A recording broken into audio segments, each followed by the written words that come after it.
tujya gukora rwa rutonde rw'ikipe zacu dufite aho turuhera, ariko iya mbere yabo mugomba kwibaza ngo se izatwara igikombe? Yego, ariko tuzaba dufite bibiri. Nagira ngo mutaza kongera kukibaza icyo kibazo. Izatwara igikombe, izanagiserebra, ariko iyacu y'u Rwanda yakurikiyeho izo nibiramuka bibaye n'icyayo kizaba gihe nacyo izagiserebra nk'uko bisanzwe. Ubwo muzakora ibirori bibiri, muzaza muserebre kabiri nk'abanyamakuru, muvuge muti ikipe yatwaye igikombe, hanyuma muze kongera. Ushobora kwibaza uti kubera iki Kasejuzo agaruye iyi video kandi ari ya kera? Ndakwinginze gumana nanjye, ndaje nguhe amakuru nkuye kuri perezida cyangwa se chairman wa board ya Rwanda Premier League, ibyo yivugiye asobanura kuri ibi bintu perezida wa Ferwafa yavuze, anatanga n'umucyo neza 100% ku ikipe izegukana igikombe. Reka tubanze twumve Fabrice. Ubwo niba mbyumvishe neza, niba Hilal ariyo ya mbere izatwara igikombe, nyine iki gikombe cya champion.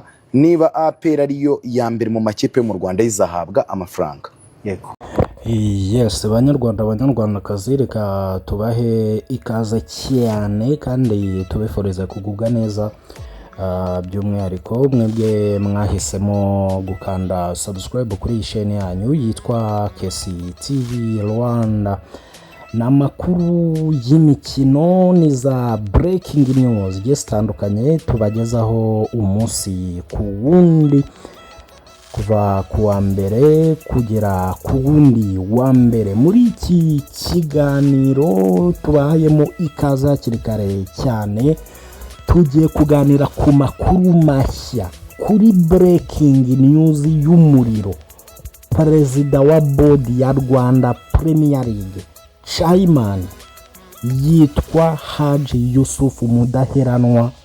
Uyu mugabo kuri experience ye yabaye vice perezida wa Ferwafa 2005. Icyo gihe Fabrice yari akiri mutoya cyane, mwumvishe ko yivugiye ngo muri za 90 na kangahe yacuruzaga amatike kuri stade. Icyo gihe Haji we yari muri process n'ibiki byose byo kuba perezida cyangwa se vice perezida wa Ferwafa. Umusaza akifatiyemo aravuga ati ariko ibyo perezida wa Ferwafa avuga ni ibiki? Reka ntanga umucyo ku ikipe izatwara igikombe. Ndakwinginze niba uri umukunzi w'ikipe ya APR, fata umwanya wawe utuze, nibukira kuteri mu matwi. Sinzi ukuntu bigenza, ariko ikosa rya mbere ugiye gukora muri iki kiganiro ni uko ukihutisha. Ngo urabona nga Kasejuzo ntabwo ari kutubwira amakuru ngo reka ntihutishe. Ibyo ni akazi kawe.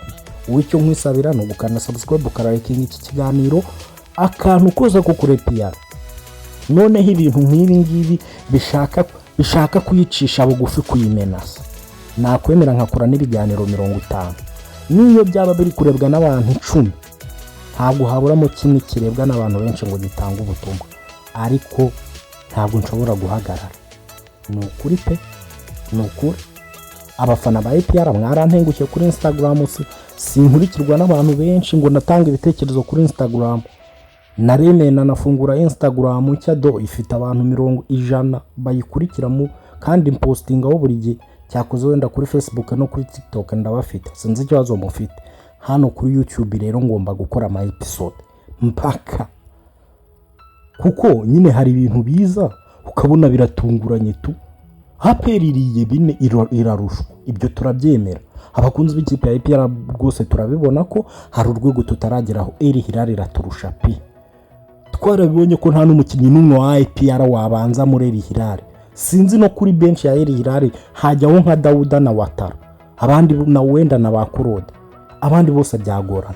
Turabyemeye Hilal iraturusha, ariko nta mpamvu yo guhindura ibintu ku munota wa nyuma. Ibyo bintu wabyemera ubwo yaba adakunda APR. Yes, ayo makuru niyo tujye kugarukaho muri iki kiganiro. Hanyuma ntabwo natangira ntabwira abakunzi b'ikipe ya APR, abantu bifuza kujya muri ya groupe yacu. Ni groupe yanjye yitwa KCTV Rwanda. Rwanda 45 News cyangwa se Kasidizo. Abantu mushaka kwinjira muri iyi groupe rero icyo ukora nta kindi unyandikira kuri 07391218 ukambwira ati kugira kuko hari abantu banyandikira ukabona umuntu aranyandikiye ngo hayi ngo ndakwe none se uri kunyandikira ngo hayi nabwirwa n'iki kari umuntu wacu mu cyaro unyandikiye kugira ngo utandukanye n'abandi nyandikira ati Kasidizo bite ndi umukunzi wawe kuri Kesi TV Rwanda cyangwa se nkurikira ibiganiro byawe kuri Kesi TV Rwanda ndashaka kwinjira muri iyo groupe nkagushyiramo. Ikindi nibuze ko utari umukunzi w'ikipe ya APR ntabwo mbashaka kavuyo ko guterana impaka muri groupe yanjye ibamo abakunzi b'ikipe ya APR gusa. Ndumva ari ibyo ngibyo. Hanyuma abanyarwandakazi munyemerere twinjire duhere ku makuru kugira ngo abafana b'ikipe ya APR bitaza kubacanga cyangwa bitaza kubarambira. Ubwo ni mugoroba perezida wa Ferwafa yaramaze kurekura imiriro avuga ati hazatangwa igikombe kimwe. Gusa ibi bintu nitubivuga abanyarwandakazi biteye agahinda kubona perezida wa Ferwafa atangaza amagambo ngo hazatangwa igikombe kimwe, hanyuma na perezida wa bodi y'iyo ligue akaza akamuvuguruza ati hazatangwa ibikombe bibiri abicishije mu banyamakuru ari bo twebwe ba Rugaju n'abandi. Biteye agahinda kuba abantu b'abagabo bayobora umupira badashobora kwicara hamwe ngo bafatire icyemezo hamwe. Ibi bintu twarabivuze ejo bundi tuvuga inkuru, niyo mpamvu nababwiye ngo mujye mwitondera inkuru tuvuze hano. Twarabibabwiye tubabwira uburyo ba Boni Mugabe ba SG wa Ferwafa na perezida wa Ferwafa batumva uburyo ngo hazatanga ibikombe bibiri, ariko haje Mudahirama akaguma ku ijambo rye akavuga ati niba twarakoze amakosa twarayakoze, twakoze ibara gutangaza ko hazatanga ibikombe bibiri, iryo bara nta kibazo reka turikoraho kugira twivuguruze, wenda tuzabivugurura umwaka utaha. Ariko waravuga ati ibi bintu ntibishoboka, nubwo bidakwiye hakari amakosa narabivuze big time. Hanyuma perezida wa Ferwafa amaze gutangaza ayo magambo ko ibikombe hazatanga igikombe kimwe, noneho ikipe igahabwa amafaranga yo mu Rwanda. Aburetse gato tureke guhimbira, tureke kuvugira ibintu perezida wa Ferwafa ativugiye. Hari abantu bari kubifata bakabigorora bakavuga ngo urabona, hari umunyamakuru wambabaje cyane, umunyamakuru w'umusiniya wo kuri Radio Rwanda, ngo urabona ngo icyo ngo yashatse kuvuga perezida wa Ferwafa ngo yashatse kuvuga ko ikipe ya APR ngo izahabwa amafaranga ngo ariko igahabwa n'igikombe. Hari igikombe yavuze.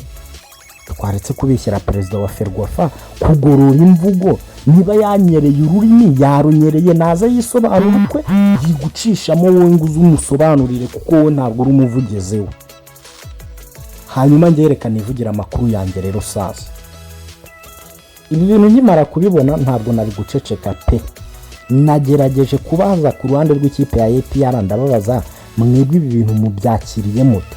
Ese mu gihe babina igikombe bakazana ibyo byo kubaha amafaranga gusa mugatwara Peace Cup mwiteguye gusohoka muri Champions League? Ndaje mbahe igisubizo bansubije, wowe ntujye kure.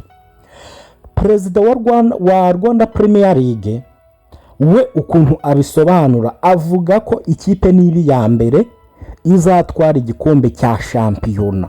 El Hilal niyo bazaha igikombe cya shampiyona cyitwa BK Pro League Champion. BK Pro League Champion niyo izagitwara, bizandikwa mu mateka ko ariyo yatwaye igikombe cya shampiyona. Ariko n'ikipe ya APR ngo bazayiha igikombe, noneho bagihe n'amafaranga nk'ikipe yabaye ya mbere mu makipe yo mu Rwanda, ariko icyo gikombe ngo cyitwe BK Pro League International Champion. Banyarwandakazi mwumva ukuntu ibi bintu biteye agahinda. Aho kugira ngo APR bayihe igikombe cya BK Pro League nk'ikipe yatwaye shampiyona, ahubwo ngo bazayiha ngo BK Pro League International Champion. Ngo iyo international ngo ikimaze ngo ni ukugaragaza ko ngo hari ikipe ziri international zatumiwe ngo zigatwara igikombe, ngo noneho ngo APR yo ngo igatwara igikombe mu makipe mu Rwanda. Ariko se tuvugishije ukuri, ibi bintu ni iki? Okay, nuko babinsobanuriye, nakumbaga kuza nkabaha amakuru nkabaripotingaho y'ukuntu babinsobanuriye. Ubwo nyine ibyo ari byo byose uko iminsi izagenda yicuma, perezida wa Ferwafa yakoze kuduha amakuru. Abanyamakuru bo mu Rwanda nabo ndabizera, ubu ngubu bagiye kwatsa umuriro kuri Ferwafa no kuri Rwanda Premier League. Ndabizi neza nko mu minsi nk'itatu iri imbere tuzabona batumiye ikiganiro n'abanyamakuru kugira ngo basobanure bino bintu. Haba perezida wa Ferwafa areke kunyuranya na perezida wa Rwanda Premier League. Kwanza ngiye ku giti cyanjye ndumva ibintu perezida wa Ferwafa adakwiye no kubizamo.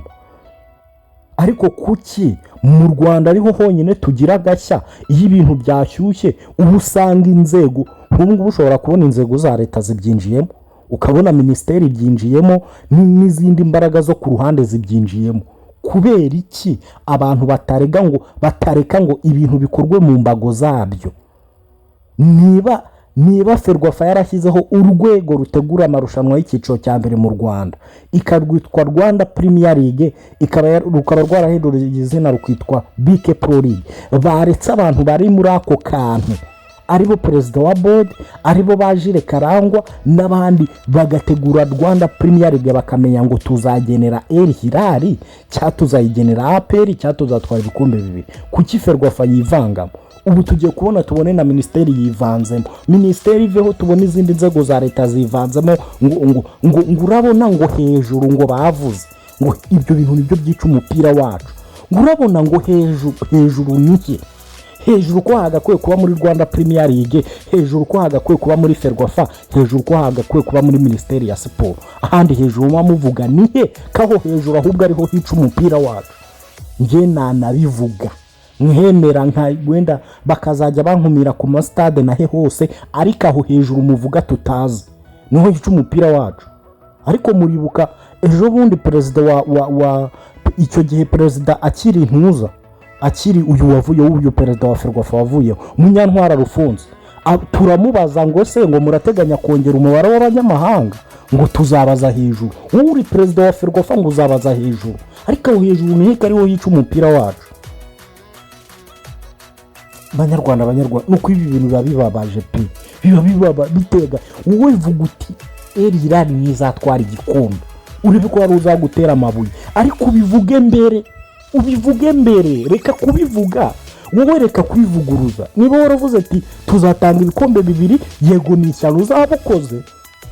Ko n'ubwa mbere tujya kubona ikipe Ligue abantu bakina shampiyona imwe ariko ngo bahaye ibikombe bibiri, ariko warabivuze ko ibyo wiyemeje. Reka kubivuguruza kuko ubonye ko ikipe ya APR itsinzwe 4. Ibintu biteye agahinda n'ukuri kw'Imana. Navuze menshi mu myihanganire, mba nabaye excited.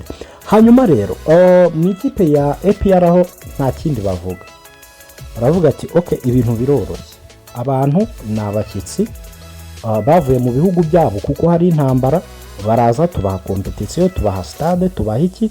It's okay, twebwe nk'abanyarwanda ikiza cyacu ni ukwakira abashyitsi neza.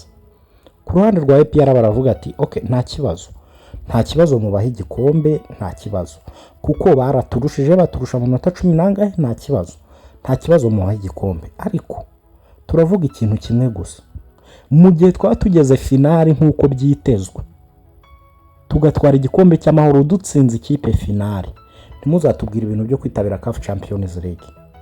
Ntabwo tuzaba twatwaye shampiyona, tuzaba twabaye aba gatatu cyangwa aba kabiri, tuzitabira CAF Confederations Cup.